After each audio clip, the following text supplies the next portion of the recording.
A new survey says that millennials are more likely to lie, to take a day off, something that you might want to pay attention to if you're in HR or if you are in management. Workplace culture pro Michael Rose, we welcome him back to the show. Mike, how are you this morning? So why are millennials a bunch of liars? Thanks for having me again. I appreciate it. Yeah, 60% have said that they have taken an impromptu vacation day, opposed to Gen X as well as Boomers, who are taking 50% of that. So that's not that bad. Just a bit more. Yeah, just a little bit less. They're taking a little bit less time off. Why is this happening? What we're seeing is that it's a shift in workplace values, essentially.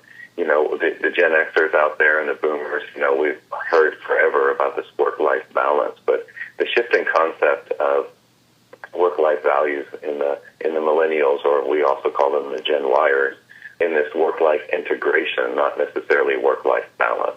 Is the Gen Y asking itself why go to work, or is it harder working than the millennial generation?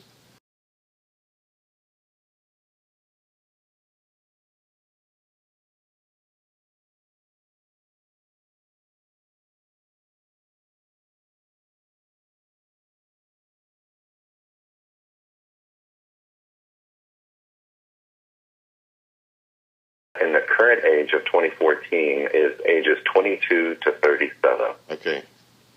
And Gen Xers, using 2014 numbers, are in the age group of about 38 to 49. Now, how do, for managers, and I simply put this up here for managers and business owners that have to deal with the new workforce that's coming in, are they any different than, let's say, the previous generation at that age? I mean, is there any data on that? I mean, are millennials different when it comes to management style? Should you treat them more like children, or I mean, what's the what do we take from this?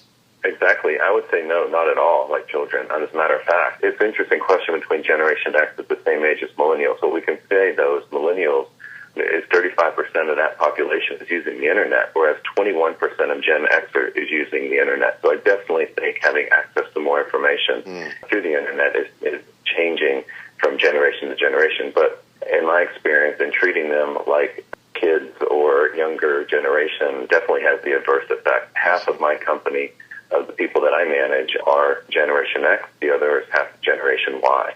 So it's a very interesting contrast. But there are three things that you can do. One is hire for passion. Then let them feed the purpose of that company, of your company, with passion. Two, don't micromanage them. And three, do micro-mentor them, just like we talked about last time. They want to be personally developed, but they also want to take this work life and integrate it all together, which is kind of the new shift of values. That's pretty good advice. Joining us on 710 KURV, workplace culture expert is Michael Rose. Mike, Tim Sullivan here. Regarding this survey, just from our general discussion here, I mean, why are we picking on millennials? We all lie to take a day off from work. This is not a new phenomenon, and I can't imagine that Gen Y is any different than the rest of us. You know, you're absolutely right. Study, though, found that Generation Y take 10% more impromptu vacation days, but we can either focus on millennials and make up that 10%, or we can, quite frankly, focus on the entire workforce.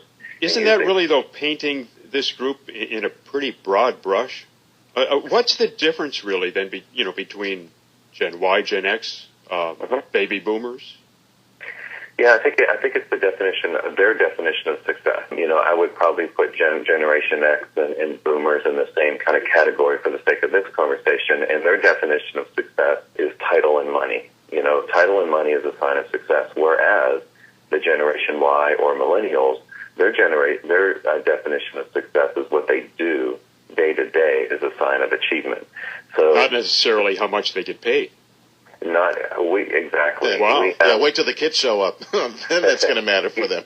You know, but you'll talk to a group of people out there that say it's absolutely not the case, because I have Generation Y leaving my company to make 50 cents more down the street. Mm-hmm. But I would then go back to these three things that we really should focus on. Hire for passion, because if their work life is integrated and they're working for passion, and your company has a purpose, then they won't leave for 50 cents. Like they feel they're part of something special. Precisely. Yeah. You know, they, as I would argue, most all people want to work for a place with a purpose, and that's what I ROE Powers ROI, which there's a free chapter download on my website, mojomedialabs.com, on my bio page, and on Amazon.com. You can get a copy.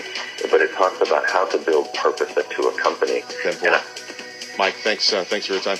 Workplace culture expert Michael Rose.